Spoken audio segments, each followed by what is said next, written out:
साल का एक लड़का जो छत पे घर की छत पे चल रहा है, भयानक चेहरा और चीख चीख के बोल रहा है, सब चले जाओ नहीं तो मैं मार डालूँगा, सब चले जाओ नहीं तो मैं मार डालूँगा।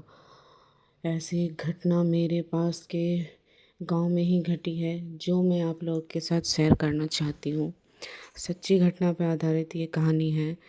तो चलिए आगे पूरी कहानी सुनिए, तो ऐसी घटना क्यों हुई ये आप लोगों को पता लगेगा। तो राधे राधे दोस्तों, कैसे हो आप लोग? आशा करती हूँ आप लोग अच्छे होंगे और मैं भी बहुत अच्छी हूँ।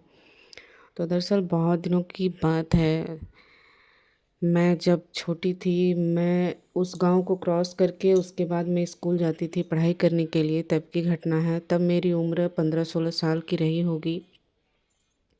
हाँ, 10वीं में मैं थी। 10वीं नहीं, 10वीं में पास, मतलब मेरा परीक्षा चल रहा था, उस टाइम की घटना है। तो अचानक से एक फैमिली थी जो रोड के ऊपर, मतलब घर था। एक फैमिली में दो भाई थे, दोनों भाई एक साथ ही बिजनेस करते थे और बहुत ही हंसता खेलता परिवार था, कोई प्रॉब्लम नहीं थी। तो दिक्कत कब आई, जब ये बड़े भाई और भाभी जो थी, वो दोनों की एक्सीडेंट में मौत हो गई। तो मौत कैसे हुई? दरअसल उनका एक ही लड़का था, बहुत ही प्यारा, 12 साल का, जिसे उसने हॉस्टल में रखा हुआ था, क्योंकि उसके मतलब उसकी जो पत्नी थी ना, वो भी थोड़ा काम करती थी बाहर। इस वजह से टाइम नहीं दे पाती थी अपने बच्चे को, तो पढ़ाई में कुछ भी देख नहीं पाती थी, इसलिए उसने अपने बच्चे को हॉस्टल में रखा कि मेरे बच्चे की केयर होगी, पढ़ाई करेगा मेरा बच्चा। ज़्यादा दूर नहीं था, बस मतलब एक दिन में ही आना जाना हो जाता, कोई प्रॉब्लम नहीं थी। कभी भी मतलब हॉस्टल जाके अपने बच्चों को देख सकते थे। इतने डिस्टेंस में ही हॉस्टल में रखा गया था। 1 घंटे की दूरी थी, ज़्यादा दूर नहीं था, तो प्रॉब्लम नहीं थी। तो ऐसे सब ठीक ही चल रहा था। तो एक दिन अचानक से क्या हुआ कि उसके मम्मी पापा बोले कि मेरे बच्चे का बर्थडे है, तो इस टाइम उसे छुट्टी भी नहीं मिल रही है, एग्ज़ाम चल रहा है, तो चलो हम लोग ही हॉस्टल जाके बच्चे का बर्थडे विश करके आते हैं। तो इस सोच को लेकर दोनों पति पत्नी सारे काम छोड़कर उस दिन अपने बच्चे से मिलने के लिए ही जा रहे थे कि अचानक से एक्सीडेंट में उनके बच्चे की मौत, सॉरी, वो दोनों की मौत हो गई। इतना भयानक एक्सीडेंट था कि मतलब बचने की कोई गुंजाइश ही नहीं रही। तो ये बहुत ही ख़राब हुआ, भयानक हादसा, जो बच्चे पर बहुत बुरा असर पड़ा। तो वो बच्चा जो है 12 साल का, उसका नाम है रवि। रवि घर चला आया। घर आने के बाद वो बहुत उदास रहने लगा, क्योंकि उसके मम्मी पापा बहुत प्यार करते थे और घर में सिर्फ वो 3 लोग ही रहते थे, और 2 काम वाली बाई रहती थी, जैसे एक झाड़ू पोछा करने के लिए और एक खाना बनाने के लिए बाई रहती थी। तो वो गांव की ही थी, जो आने जाना आ जाकर काम कर दिया करती थी। तो क्या हुआ, और एक ही आंगन में उसके मतलब चाचा चाची और 2 बहनें रहती थी। तो क्या हुआ कि चलो अब क्या कर सकते, वो हॉस्टल छोड़कर घर चलाया, बोला कि अब मुझे हॉस्टल में नहीं रहना है, मुझे कुछ भी अच्छा नहीं लग रहा है। तो पढ़ाई के ऊपर बहुत असर हुआ, वो एग्ज़ाम नहीं देने की वजह से उसे बैक मिल गया और बहुत बुरा हुआ उसके साथ। तो फिर वो उदास रहने लगा बहुत ही ज़्यादा। और वहाँ पर एक गांव में ना, जैसे झाड़ फूँक करते हैं ना, जैसे कुछ भूत प्रेत लग गया, कुछ नज़र दोष कुछ भी लग जाता है, तो झाड़ फूँक करते हैं। तो उन उसकी थोड़ी तबीयत ख़राब हो गई थी, तो उसके चाचा ने एक बार उन्हें बुलाकर इसे झड़वाया, तो उससे थोड़ा फील अच्छा लग रहा था उससे। तो वो खुद बोल रहा है, एक बार जाकर, वो बगल में के गांव में ही था, तो वो जाकर रवि बोल रहा है कि गुरुजी, आप मेरे मम्मी पापा से मुझे बात करवा सकते हैं? आखिरी बार मैं मिल नहीं पाया अपने मम्मी पापा से, मेरे बर्थडे के दिन मुझसे मिलने आ रहे थे और नहीं मिल पाया, तो मैं आखिरी बार एक बार मैं अपने मम्मी पापा से बात करना चाहता हूँ। तो वो जो मतलब पंडित जी थे, वो उन्होंने कहा कि नहीं बाबू, ऐसा नहीं होता यार, ऐसा पॉसिबल अगर मैं कर भी दूँ तो इसका परिणाम फल अच्छा नहीं होता है, तुम बहुत छोटे हो, तुम डर जाओगे। तो रवि ने बहुत जिद पकड़ ली कि नहीं, मुझे आखिरी बार मेरे मम्मी पापा से बात करनी है तो करनी है, एक बार मुझे मेरे मम्मी पापा से बात करवा दीजिए, मुझे एक बार मुझे देखना है, आखिरी बार मुझे उनसे बात करनी है। ऐसे बहुत जिद करने लगा, रोने लगा, उदास रहने लगा। तो हर दिन वो चला जाता पंडित जी के पास और एक ही बात हर वक्त कहता। तो पंडित जी ने कहा कि देखो बाबू, मैं तो ये नहीं कर सकता हूँ, मैं तो हल्का फुल्का झाड़ फूँक ही कर सकता हूँ। तो मैं तुम्हें एक एड्रेस देता हूँ, तुम वहाँ पर जाओ और वो गुरु जी से तुम बात कर सकते हो। अगर वो चाहे तो तुम शायद ये आखिरी बार, एक बार तुम अपने मम्मी पापा से बात कर सकते हो। तो वो बहुत खुश हुआ। उसके बाद वो एड्रेस लेकर वो गया उस गुरुजी के पास। वो तांत्रिक थे, बहुत बड़े तांत्रिक थे। उसके पास गया और उसने बहुत रिक्वेस्ट की, अनुरोध किया बहुत ज़्यादा। तो फिर वो जो तांत्रिक थे ना, उन्होंने कहा कि ठीक है, मैं तुम्हें एक मंत्र देता हूँ, उस मंत्र के द्वारा तुम अपने मम्मी पापा से जब चाहे बात कर सकते हो, लेकिन इसके फलस्वरूप तुम्हें बहुत कुछ सहना भी पड़ेगा। तुम अगर डर गए तो फिर मेरे पास दोबारा मत आना, मैं कुछ नहीं कर पाऊँगा, तो तुम्हें डरना नहीं है। तो उसने कहा कि नहीं नहीं, मैं क्यों डरूँगा, मेरे मम्मी पापा मेरे पास आएंगे तो मम्मी पापा से मैं क्यों डरूँगा, मुझे तो उनसे बात करनी है ना। तो बोले ठीक है। तो उन्होंने एक मंत्र दिया और कहा कि तुम एक कमरे में जब रात के 1 बजे, तब तुम सब घर में कोई भी ना हो, ऐसे तुम कमरे में अकेले सारी लाइट्स बंद कर देना, पंखे बंद कर देना और एक मोमबत्ती जलाकर तुम इस मंत्र का उच्चारण करते हुए अपने मम्मी पापा को पुकारना। तो तुम्हारे मम्मी पापा सामने आएंगे, तुमसे बातें करेंगे और कुछ देर के लिए ही आएंगे, जो तुम्हें बोलना है वो तुम बोल सकते हो। तो वो बहुत खुश हुआ कि चलो, एक उपाय तो मिला, मैं अपने जब चाहे मैं मम्मी पापा से बात कर सकूँगा, मैं अकेला नहीं हूँ। ऐसे करके वो घर चलाया। और उसके जो चाचा चाची थे ना, वो खाने पीने का पूरा ख्याल रखते थे, लेकिन उसकी आदत दिन बर दिन अजीब सी होती गई। जैसे वो घर आया ना, उस रात से ही वो हर रात एक ही कोशिश करता, वो मंत्र पढ़ता और एक मोमबत्ती जलाकर अंधेरे कमरे में मंत्र का जाप करता और अपने मम्मी पापा को बुलाता। तो ऐसे करके 1 दिन 2 दिन हो गए, वो उसे कुछ भी असर नहीं हुआ। तीसरे दिन हुआ कि उसके मतलब वो बहुत ही भयानक घटना घटने लगी। जैसे दरवाजे खिड़की जो बंद थे ना, वो अपने आप खुल गए और जो लाइट बंद थी वो अचानक से लाइट जल गई। पंखे जो बंद थे वो पंखे चालू हो गए और मोमबत्ती बुझ गई और लाइट जो है ना ब्लिंक करने लगी। और जो दरवाजे खिड़की थे ना, बहुत ज़ोर ज़ोर से बंद हो रहे खुल रहे, बंद हो रहे खुल रहे, बंद हो रहे खुल रहे। और इस घटना में वो जो रवि था, वो बहुत ज़्यादा डर कर चीखने लगा।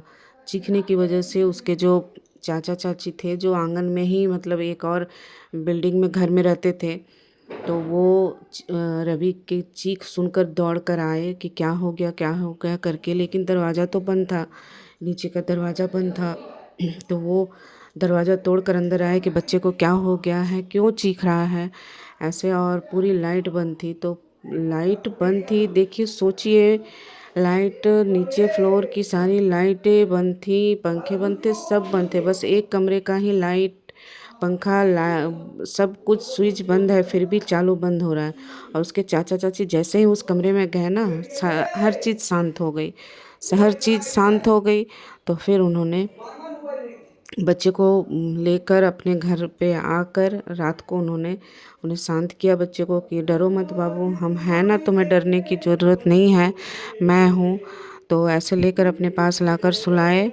और वो रात तो गुजर गई, कोई बात नहीं थी, रात गुजर गई। लेकिन बात ये हुई कि दूसरे दिन फिर वो अपने कमरे में ही रहता, किसी से बातें नहीं करता, कुछ भी नहीं करता था। वो टाइम पे खाता भी नहीं था, टाइम पर खाता भी नहीं था। लेकिन अब क्या, उसके चाचा चाची भी परेशान रहने लगे। उसकी 2 बहनें थी, तो वो भी परेशान रहने लगी। वो बहुत रिक्वेस्ट करती कि थोड़ा खा लो बाबू, खा लो बाबू करके, नहीं, वो नहीं खाता, बस बहुत ही कम खाता था। जैसे कि मतलब 2 बिस्किट खा लिए, 1 गिलास दूध पी लिया, बस, इससे ज़्यादा वो पूरे 24 घंटे में बस इतना ही खाता था। और तो इसकी वजह से उसकी तबीयत दिन बर दिन ख़राब होती गई। मतलब चेहरा बहुत ही बदल गया उसका। और वो, लेकिन वो हर रात वही एक घटना घटने के बाद भी उसने नहीं छोड़ा कि मुझे मम्मी पापा से बात करनी है करके उसने इतनी जिद अपनी पकड़ ली थी कि मुझे मम्मी पापा से बात करनी ही है। तो फिर उसने फिर से हर रात वही रिचुअल उसने हर रात की, और हर रात उसके साथ ऐसी दुर्घटना घटने लगी जो बहुत ज़्यादा बेचैन रहने लगा। और हर रात वो बहुत ज़ोरों से चीखता, डर जाता। और मतलब चेहरा उसका ना हर दिन मतलब भयानक होता जा रहा था। जैसे वो नहाता भी नहीं था, ना ही ब्रश करता, कुछ भी नहीं करता, बस पूरे दिन वो बिस्तर पे पड़ा रहता, पढ़ाई लिखाई कुछ नहीं करता। और रात जैसे ही होती वो एक्टिव हो जाता, मोमबत्ती जलाकर बैठ जाता और अपने मम्मी पापा को पुकारता। तो उसके चाचा चाची ने समझा कि शायद उसके मम्मी पापा ऐसे अचानक से चले गए तो थोड़ा मेंटल डिस्टर्ब हो गया है, तो चलो इसे डॉक्टर को दिखाते हैं। डॉक्टर को दिखाने के लिए उन्होंने डॉक्टर बुलाया। डॉक्टर को बुलाकर उन्होंने दिखाया तो डॉक्टर भी समझ नहीं पाए कि इसको क्या हो रहा है। हॉस्पिटल बहुत ज़बरदस्ती से उनको रवि को लेकर गए, लेकिन वहाँ डॉक्टर को न दिखाना चाह रहा है, न किसी तरह से वो बातें कर रहा है, कुछ भी नहीं बोल रहा है। लेकिन बहुत ज़्यादा वीकनेस आ गया और चेहरा भी बहुत ही ख़राब हो गया और उसके शरीर से अजीब सी बदबू आ रही है, बहुत गंदी बदबू। तो सबने सोचा कि नहा धो नहीं रहा है, ब्रश नहीं कर रहा है, इस वजह से बहुत ज़्यादा बदबू आ रही है। तो उन्होंने ज़बरदस्ती उसे नहलाया, खाना खिलाया, सलाइन चली, बहुत मतलब उस दिन हॉस्पिटल में सारी चीज़ें उसकी सब सफाई हुई। फिर डॉक्टर ने कहा कि ऐसे एडमिट करने की ज़रूरत नहीं है, आप घर ले जाइए और इसे अच्छे से रखिए। तो वो फिर घर लेकर आ गए। फिर वो अपने कमरे में ही चला गया। वो फिर एक ही हाल, किसी से बात नहीं करता, दरवाजे बंद करके रखता और ज़ोर ज़ोर से चीखता और सिर्फ अपने मम्मी पापा को पुकारता। तो फिर रात को फिर वही घटना, मोमबत्ती उसने जलाए, फिर अपने मम्मी पापा को बुला रहा है। फिर उसी तरह से दरवाजे खिड़की खुद ब खुद खुल रहे हैं, बंद हो रहे हैं और बहुत ही भयानक भयानक आवाज़ें आ रही हैं। किसी के हंसने की, पायल की आवाज़ें आ रही हैं, हंसने की आवाज़ें आ रही हैं। तो वो बहुत ज़्यादा डर गया। डरने की वजह से वो बहुत ज़ोर ज़ोर से चीख रहा है, मुझे बचाओ, मुझे बचाओ, मुझे बचाओ, मुझे कोई मारना चाह रहा है करके। फिर उसके चाचा चाची दौड़ कर आते हैं, दरवाज़ा तोड़ कर अंदर जाते हैं। तो उन्होंने देखा कि उसके पूरे बदन में खरोंच ही खरोंच हैं, जैसे किसी ने बहुत बुरी तरह से उसे पीटा है, मारा है, खरोंचा है नाखूनों से। इस तरह से पूरे बदन में उसकी खरोंच है और उसके बदन में एक भी कपड़ा नहीं है। सारे कपड़े जैसे किसी ने फाड़ कर नीचे फेंक दिया हो, उसके सारे कपड़े फटे हुए हैं और पूरे बदन में खून ही खून निकल रहा है। खरोंच की वजह से पूरे बदन से खून निकल रहा है और इतना डरावना, और चेहरा उसके डार्क सर्कल हो गए हैं, आंखें अजीब सी लाल लाल हो गए, मतलब बहुत ही भयानक चेहरा। जो बच्चा इतना सुंदर खूबसूरत था वो बच्चा आज बहुत ही भयानक दिख रहा है। ये देखकर उसके चाचा चाची बहुत परेशान हुए रवि के। और रवि रो रहा है, रोते रोते चीख रहा है, चीखते हुए फिर उसके चाचा ने हनुमान चालीसा पढ़ना स्टार्ट किया। हनुमान चालीसा पढ़ते हुए जैसे ही उन्होंने आधा ही पढ़ा था कि रवि बेहोश हो गया। बेहोश होने के बाद फिर उन्होंने बच्चे को उठाकर अपने घर पे लाए और उन्हें सुलाया, गंगा जल के छींटे मारे, गंगा जल पिलाया, उसके बाद उसे सुला दिया। तो फिर उन्होंने कहा कि चलो ये तो डॉक्टर से ठीक होने वाला है नहीं, तो अब देखते हैं तांत्रिक झाड़ फूँक वाले को बुलाते हैं। तो वो झाड़ फूँक वाले को बुलाया। तो पहले जो आए उन्होंने देखा तो कहा कि नहीं, इसके ऊपर बहुत सारे मतलब भूतों का साया है, इसने खुद बुलाया है सबको। मतलब निमंत्रण करके बुलाया कि आओ मेरे पास, ऐसे करके उसने खुद बुलाया है। इस वजह से अब वो छोड़ नहीं सकता है, तो वो मैं नहीं कर सकता हूँ, मैं आप किसी और को बुलाइए। तो इस तरह से उन्होंने बहुत जगह बहुत सारे तांत्रिकों को, झाड़ फूँक वाले को दिखाया पर कोई भी ठीक नहीं कर पा रहा था। तो फिर एक दिन रवि कुछ दिनों के लिए नॉर्मल था, ठीक ठाक ही था, बस उदास रहता था। तो उसे एक दिन ऐसे लगा कि मैं जिसके पास से उसने वो मंत्र और जान कर आया था, उस तांत्रिक के पास वो फिर से गया और बोला कि देखिए, अभी तक मुझे मेरे मम्मी पापा से बात नहीं हुई है, लेकिन कोई तो आता है मेरे कमरे में और मुझे डराने की पूरी कोशिश करता है, जिसकी वजह से मेरी तबीयत दिन बर दिन ख़राब होती जा रही है। मेरे चाचा चाची बाकी सभी परेशान हैं। तो आपने ऐसा क्या मंत्र दिया जो अभी तक मेरे मम्मी पापा से मुलाकात नहीं हुई है? तो उस तांत्रिक ने कहा कि देखो बच्चे, मैंने पहले ही कहा था कि तुम्हें डरना नहीं है। तुम डर गए, इस वजह से तुम्हारे मम्मी पापा नहीं आ रहे हैं, क्योंकि तुम्हारे मम्मी पापा अब मर चुके हैं, आत्मा हो गए हैं, और आत्मा जब भी सामने आती है तो उससे हम जैसे आम इंसान बहुत ही ज़्यादा डरते हैं। तो तुम डर गए, इस वजह से तुम्हारे मम्मी पापा तुमसे बात नहीं कर पा रहे हैं। अगर तुम नहीं डरते तो तुम्हारे मम्मी पापा तुमसे बात करते। ये बात बोलकर उन्होंने कहा कि अब तुम जाओ, मेरे पास मत आना, मैं कुछ नहीं कर सकता हूँ। ऐसे करके उसने रवि को भगा दिया। रवि घर आकर फिर बहुत उदास हुआ, बहुत रोने लगा और बहुत चीखने लगा। तो फिर उसने मोमबत्ती जलाई और अपने मम्मी पापा को पुकारने लगा कि मैं नहीं डरूँगा, तुम मेरे पास आओ, मैं नहीं डरूँगा, मेरे मम्मी पापा आओ, पापा आओ, मम्मी आओ, मुझे आपसे बात करनी है। ऐसे करके ज़ोर ज़ोर से चीख रहा है, बुला रहा है। और उसी टाइम उस बहुत सारे, कम से कम 20-25 आत्माएं उसको मतलब घेर लिया, रवि को। और उसके शरीर में अंदर जा रहा है, निकल रहा है, अंदर जा रहा है, निकल रहा है, ऐसे करके उसे परेशान कर रहा है।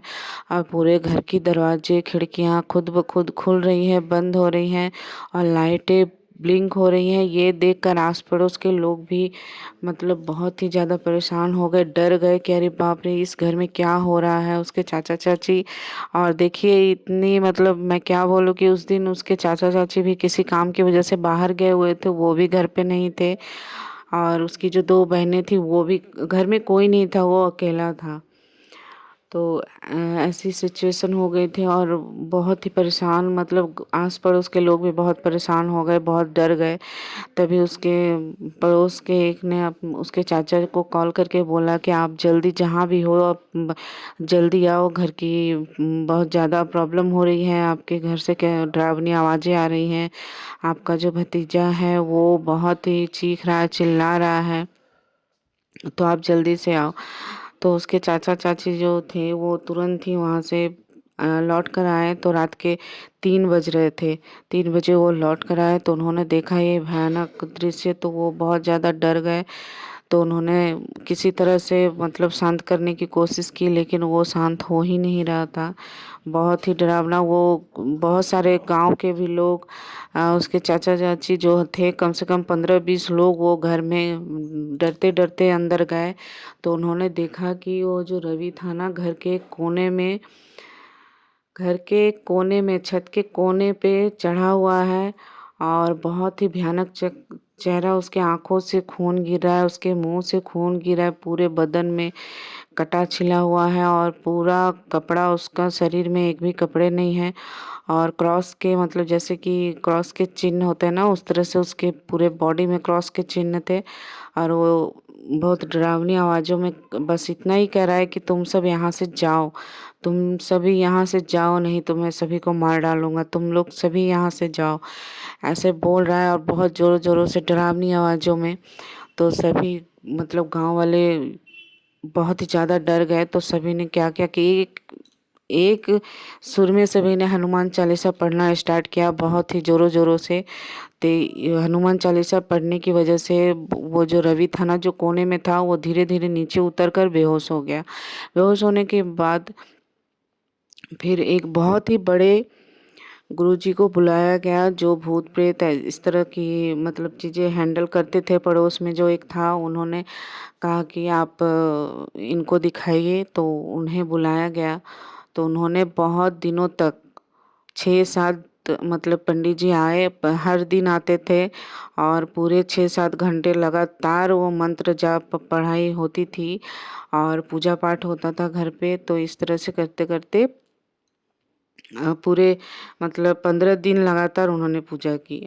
तो धीरे धीरे फिर रवि ठीक हो गया, नॉर्मल हो गया। तो आज वो बहुत ही ठीक है, लेकिन उसे कुछ भी याद नहीं है कि उसने क्या किया, कैसे उसके ऊपर ऊपरी साया आ गई थी, उसे कुछ भी याद नहीं है। तो आज वो बहुत ही अच्छा है। उसे कम से कम 20-25 भूतों ने पकड़ लिया था। वो बिना जाने उन्होंने जो रवि ने जो मंत्र पढ़ा था ना, उससे जो भी आसपास इधर उधर जो भी आत्माएं थी सभी आकर्षित होकर उसके ऊपर हावी हो गई थी। तो इससे यही सीख मिलती कि देखिए किसी इस तरह की चीज़ें कभी नहीं करनी चाहिए। जो चला गया वो वापस नहीं आ सकता है। तो ऐसा किसी को पाने के लिए अपने मम्मी पापा या फिर अपने किसी भी चाहने वाले को से बातें करने के लिए सिर्फ इस तरह की मतलब कोशिश बिल्कुल भी नहीं करनी चाहिए। तो आप लोगों को ये मेरी हॉरर स्टोरी कैसी लगी, तो आप लोग कमेंट करके ज़रूर से बताइएगा। तो चलिए आज के लिए बस इतना ही, फिर मिलते हैं नेक्स्ट वीडियो में एक बहुत ही डरावनी कहानी लेकर। Thank you so much.